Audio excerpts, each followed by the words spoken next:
It came a few years ago. I would wake up early in the morning to a scratching noise. It sounded like it was something brushing against the window. At first I thought it must be the window cleaner, but when it happened again the next day, I opened my curtains to find there was no one there. I decided it must be an overgrown plant that had managed to reach my window on the second floor. I must admit that I am not the best gardener, and with school and work and life always piling up, my garden does get a little out of control sometimes. Any leaves that happen to encroach over the official boundaries, my neighbor jobs back angrily. I get it. It's kind of annoying, but not all of us have a rich husband and can afford to not work, Caroline. I went outside to look and see what needed chopping back. Like I thought, the garden was getting overgrown, but even the tallest branches couldn't reach my window. I was confused, but not concerned. Okay, so I didn't know what was causing the noise, but equally it wasn't really bothering me. It happened a few times a week and I was usually awake already anyway. Then I began to get woken up in the middle of the night. Somewhere a bird was crying. It wasn't like any other bird that I know of. I don't know how to describe it. It was somewhere between a shriek and a screech, or a shout and a groan. Like someone was shouting directly into your ear, so close you couldn't understand the words. It was loud. It pierced through the silent night like a knife through butter. I have an app on my phone for identifying bird calls, but whenever I tried to capture the sound, it fell silent. I went to the window several times expecting to see something in one of the trees that lined the street, but there was no sign of an animal or that anyone else had noticed the shrieking. Once the summer ended, the noises stopped. I didn't think any more of it until a few months ago when it came back. This time it started scratching in the evening, and if I stood in the corner of my room, furthest from my bed, I could tell it was directly above me. Rats, I assumed. Or maybe birds. Then it began to shriek. The same noise I had heard before, only closer and quieter, as if it knew I could hear it without it having to raise its voice. It came back every night, longer and longer each time, until I could hear it scratching and shrieking randomly from dusk until dawn. I recalled that Darren, a neighbor who lived a few doors down, had a problem with birds last year. They had come in through broken vents and begun to destroy the timber and waterproof flashing. Darren had no idea they were up there until the water leaking through the roof began to grow mold on the ceiling of his daughter's bedroom. I don't do heights, so I asked Darren if he would mind going up there and checking, seeing as he knew what he would be looking for. We don't know each other that well really, but he's a nice guy and was happy to help. Darren said that if there are birds in the attic, you have to wait until they leave and then block up their entrance point. So it's best to do it in the morning when they're likely to be out catching worms, or you'll end up with dead birds. A few weeks ago he came round, torch in hand, and armed with replacement soffit vents in case mine were broken, and climbed my rickety old stepladder up into the darkness to find out what was going on. He wasn't up there long. There was nothing up there to find. No animals, no nests, no animal poo, not rat or bird or bat. There was no evidence that anything had been living up there. He did say that one of the vents was missing completely, so he'd replaced it to stop anything from getting in the future. Whatever it wasn't there now, and with the vent replaced, there was no way for it to get in. I gave Darren a bottle of whiskey to thank him for his time. He said he didn't really do much, but he took the bottle. That night I crawled into bed, expecting a silent night's sleep for the first time in months. I was just beginning to slip away into sleep when my mind snapped awake again. The scratching was back, and it was moving. It was no longer by the wall, but directly above my bed. I thought about the poor creature now trapped above me. Darren had blocked up the vent. With no way out, the creature would surely starve to death. I thought about it dying, its little body decaying above me.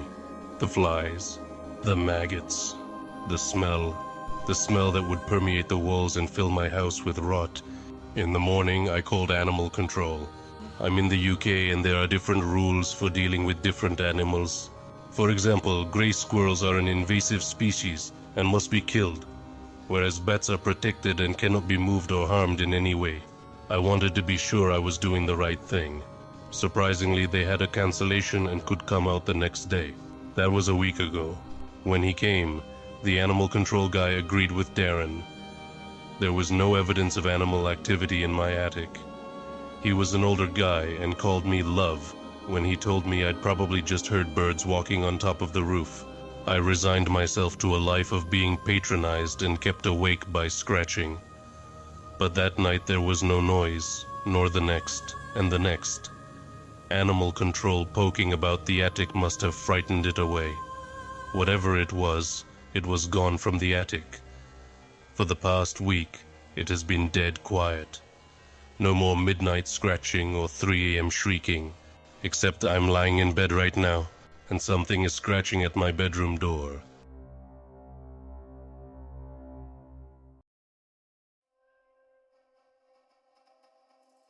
It had started in the farthest corner of my apartment, first as only the slightest hint of coppery red, before oozing from the ceiling and down the wall. I stumbled towards it, tripping over a laundry hamper and knocking it to the floor.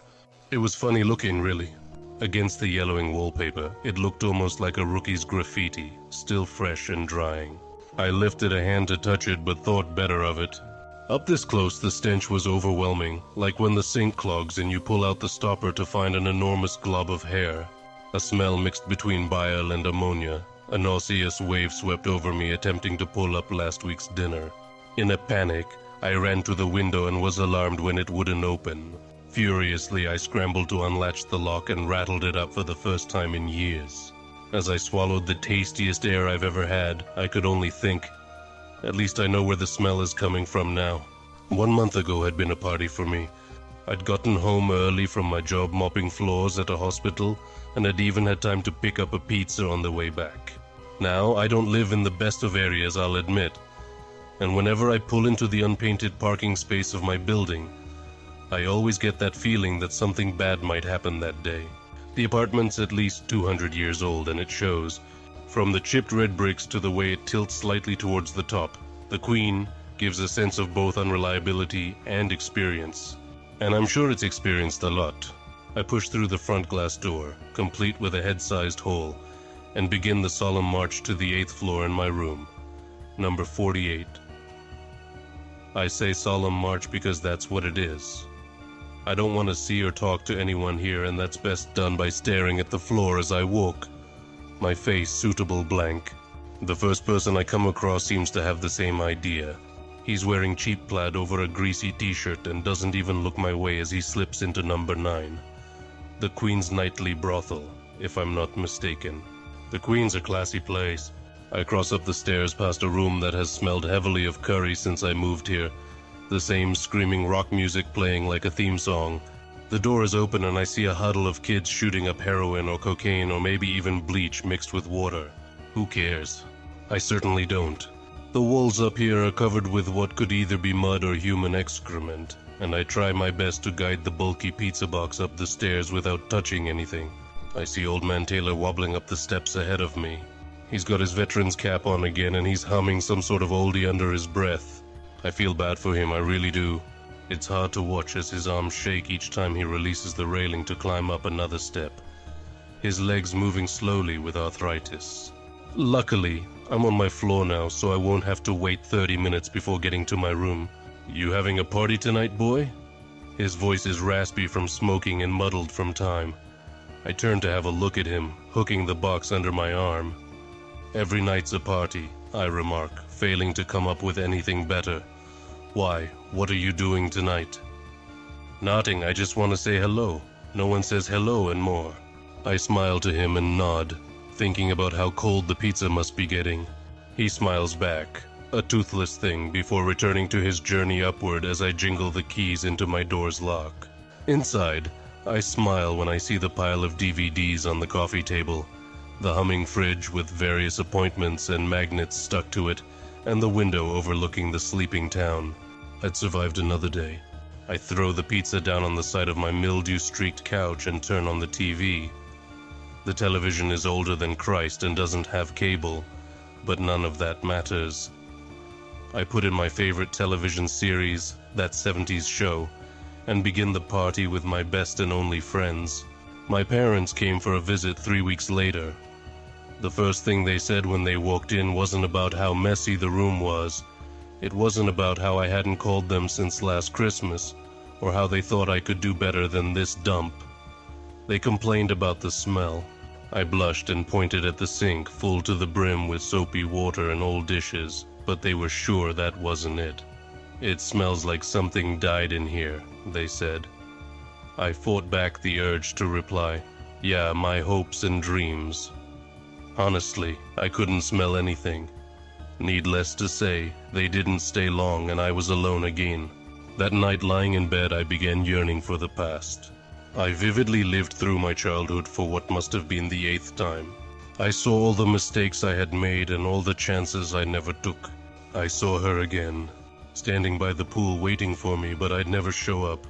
I had told myself it was because I hadn't wanted to get my hair wet at the time. Now it felt like self-sabotage, and I investigated every what-if scenario that could have happened if I'd gone. There was a sudden crash above my bed as if a television or even a small bookcase had been kicked over. I was jolted out of my self-pity and back into reality. The crash was followed by a much smaller thump that was somehow more rattling than the first. That old man lived above me, of course. He might have fallen over for all I knew. And yet I did nothing. It all went downhill from there. The next night I was haunted by what was the unmistakable sound of dripping. It was hard to hear, impossible during the day, but at night, when everything was quiet, that excruciating sound would begin, like the ticking of a clock, getting louder and louder, never missing a beat. I envisioned a puddle of blackness being filled by an unnatural cloud. Within, my loved ones were drowning. I would turn to my static-strewn friends, but still the dripping continued, taking bits of sanity with every drop. And the smell, that horrible yellow smell, like a portal into hell had been opened. I was reminded of when I found my parakeet trapped behind the couch as a child, its rotting flesh and fecal fumes leaping off its carcass. I had cried for my parents then as I did now, but what could they do? I was enveloped in this travesty, and I had shut them out of my life.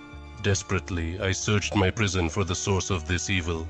I pushed through all the toxins under the sink, scattered the mothballs under my bed, and checked the vents for dead creatures. That's when I found something odd. It seemed as if the source was coming through the vents themselves and not from my room at all. Immediately I bought a roll of duct tape and sealed off every vent I could find with 3 layers of tape. Gradually the air began to clear and I could finally begin to think rationally again. To finish the job, I sprayed air freshener into every corner of every room, and that's when I noticed the spot. A single crimson-red drip was gathering in the very corner by the window. Growing in size like a blister, I watched as the bubble popped and streaked 5 inches down the wall. Several other red stalactites appeared and grew in size before following their comrade down towards the floor. It was bizarre. They began to take the shape of an upside-down tree, its branches a glaring sea of blood. I felt dinner begin to rise up my throat, and I hurriedly shoved the window open, gasping for breath. I was even more shocked by what I saw below. There was a group of at least 10 men in bulky yellow hazmat clothing, exiting 2 white vans and running into the apartment. I couldn't believe what was happening. I pulled my head back inside to look at the growing red mark as it began to reach and soak into the carpet floor. I jumped back in surprise before the spot could reach my toes and headed for the door.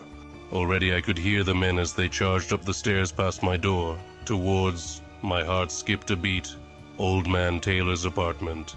I slammed open the door and waved down an approaching hazmat man. I could tell he was out of breath without even seeing his face.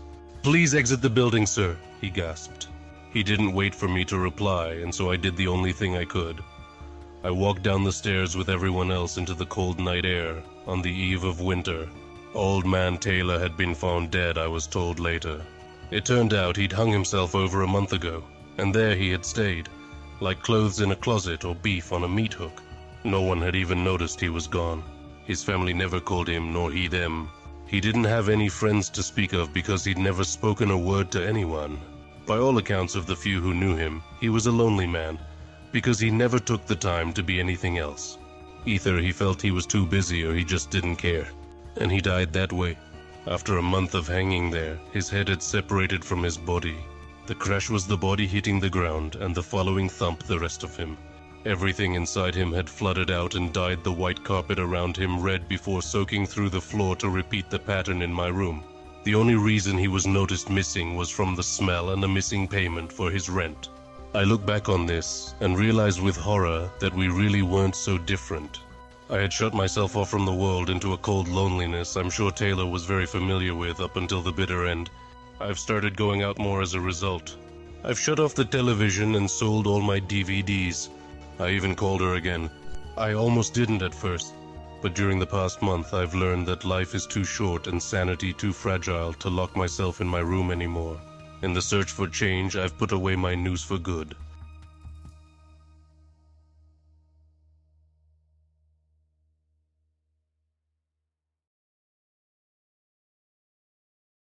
My grandfather grew up on a chicken farm outside of Krakow, Poland.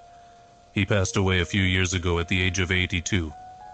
A few days before his passing on, due to an aggressive form of stomach cancer, he sat me down next to him in his old rocking chair and said in his familiar Polish accent, "After I took the boat to New York, I promised to leave this story behind." He didn't look up as he spoke to me, simply staring into his cup of black coffee. It's been 70 years, and I must tell someone before I meet God. I was born in a small, quaint, empty town, which, despite the Nazi occupation, still functioned. We lived in this 2-bedroom farmhouse, my father, mother, and my brothers, Michal and Igor. I'm sorry you never got to meet any of them. Anyway, Michal and Igor were twins, identical twins actually, and we had heard rumors of the Nazi fascination with identical twins. This forced us to be even more reserved, even though we already lived in a secluded part of the countryside, in the last occupied house in the town. In order to avoid going into the occupied towns, we basically ate only chicken and eggs for every meal, and whatever else Mama could gather from the garden. It was lonely, but we survived. The thing that was most difficult for me was the fact I had to sleep in the basement. Due to Michel and Igor being toddlers, they required my father and mother's attention. The basement was cold with only a small window, and the moonlight was the only light I got. Because of this, I always delayed going down there until I was absolutely exhausted, so I wouldn't have to lie there awake. On the nights that I couldn't manage to sleep, I would look out of the window, which gave me a small view of the garden and the large abandoned water well. This was my daily activity throughout those lonely, war-torn nights. In general, it was boring and uneventful, but occasionally I would catch a glimpse of a family, or even just a man or 2 lovers, sneaking their way through our garden up to our front door. They always looked rushed and frightened, and sometimes wore tattered uniforms. What would follow were horrible sounds of banging and pleadings for whoever lived there to open up, followed by an argument between my father and mother over whether we should let them in. He moved in the chair to adjust himself. "You see, son, we didn't know it. Well, at least I didn't. That we lived fairly close to the Auschwitz concentration camp, and that those people were escapees." "Well, did your father let them in?" I asked impatiently. "No," he said. "It would have been a death sentence for them as well as for us. The Nazis didn't like Poles, but they tolerated us, and it was easier to hide Mikhail or Igor than an entire family. My father did what he had to do in order to keep his family alive. As the war went on, fewer and fewer people began showing up in the middle of the night. That's about the time our chicken and vegetables began to disappear. Losing our only supply of food would not have been tolerable, and at that point, my father suspected it was the escapees, so he built a fence around our property. Despite this, the chickens continued to disappear. They weren't killed, they were simply gone, just vanished from their cages and pens. One night I decided to stay up myself in order to see if I could find out the answer. I battled my tiredness until the wee hours of the morning, and despite the poor lighting and rain, I caught a glimpse of what seemed to be a human figure run across the garden. I rushed upstairs to tell my father, and he ran outside with a knife, the best home defense weapon we could afford, but we found nothing, no one. The next day we did find something though, footprints, leading from the chicken cages to the water well. They were made in the wet mud from the rain, and they were of bare feet. No shoes, no socks, just feet. My father had mercy on the man who was trying to find refuge and left him a note.